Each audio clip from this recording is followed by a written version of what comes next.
Assalamualaikum, bertemu lagi bersama Cik Tah hari ini. Okey, hari ini Cik Tah nak berkongsi resepi telur sarang.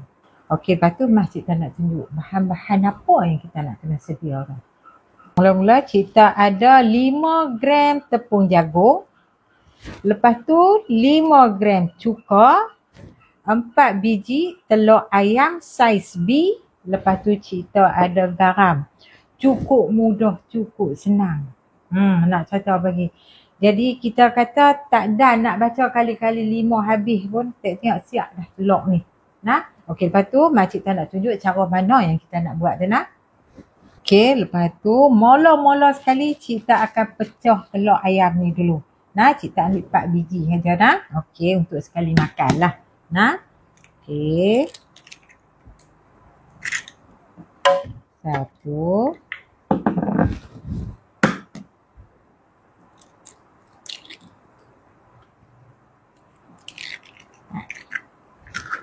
Okey. Ukuran yang Cik Tah bagi ni memang cun-cun lah untuk 4 biji nah. Sebelum nak menimbuk dia tu kita nak panas minyak ni dulu nah. Sebelum pada tu sekali kita duk timbuk ni dah lah minyak ni panas. Sebab tu lah kita ni nak buat kerja nak bagi cepat kan. Tapi bagi cepat pun bagi kejadian dia tu elok. Nah, okey. Buat telur ni dia kena minyak banyak lah. Nah, jangan kita duk buat macam telur dadah tu. Kan minyak sikit dia kena banyak lah tak bagi. Okey, mula-mula Cik Tah akan masuk cuka. Okey, Cik Tah buat kelainan sikit. Sebelum pada ni Cik Tah share telur dadah, Cik Tah suka bubuh limau. Kali ni Cik Tah nak buat kelainan sikit nah. Okey, lepas tu Cik Tah akan masuk sedikit garam. Lepas tu kalau kata siapa nak masuk perasa, terserah, terpulang. Kita rasa masing-masing. Tak salah siapa pun nah. Okey, kita kacau dia ni sampai kata tepung jagung tu dia larut sekali dengan telur tu. Jangan bagi duk berketui tepung tu duk berketui dia tak mah. Nah. Okay. Lepas tu kita cari apa ni bekas kita nak buat roti jala tu. Ikut kalau nak tuang terus pun boleh, nak bubuh dalam ni pun boleh, nak ambil yang tapis minyak tu pun ceru lagu tu pun boleh. Ikut keselesaan masing-masing nah.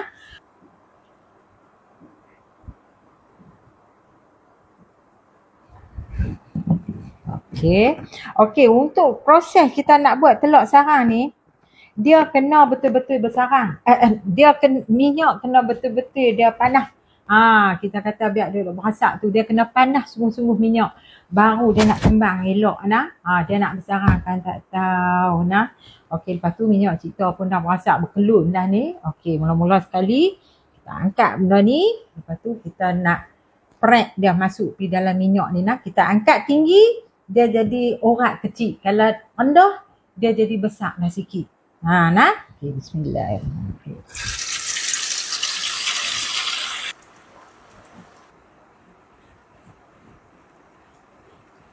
Okay, lepas tu ikut kreativiti masing-masing cara nak mengalih dia ni. Okay.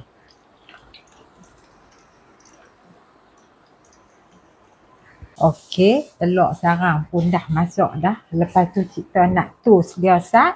Lepas tu Cik Tah terus nak braidon. Nah, tengok nah color dia terserah lah. Kalau siapa suka hitam manis, bagi lama sikit. Siapa suka macam light tu, jangan lama sangat nah. Okey, lepas tu Cik Tah nak toast dia sat nah. Bismillahirrahmanirrahim. Alhamdulillah, siap dah telur sarang Cik Tah. Nah, lepas tu pada mak-mak, nah Cik Tah nak cerita bagi ni bulan puasa ni ikutlah anak kita akan tak tahu dia satu, dia dua tu. Mangkit-mangkit duk dongok nak bagi buat lagu ni. Biar dia terkejut, mak, telur apa ni mak? Ni lagu ni. Mak pada bulan puasa ni semua jadi superhero.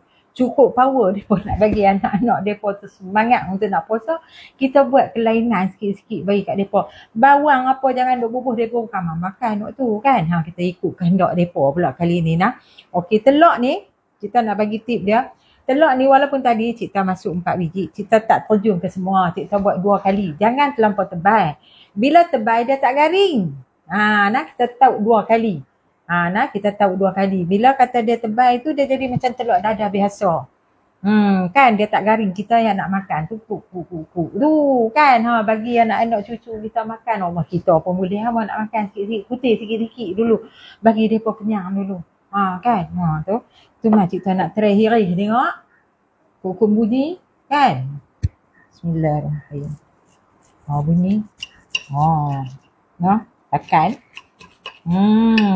Selamat mencuba anak-anak dan sahabat-sahabat Cik Tan. Okey, lepas tu jangan lupa share, like, subscribe channel Cik Tan. Okey, hingga kita bertemu lagi. Assalamualaikum. Bye. Selamat berpuasa.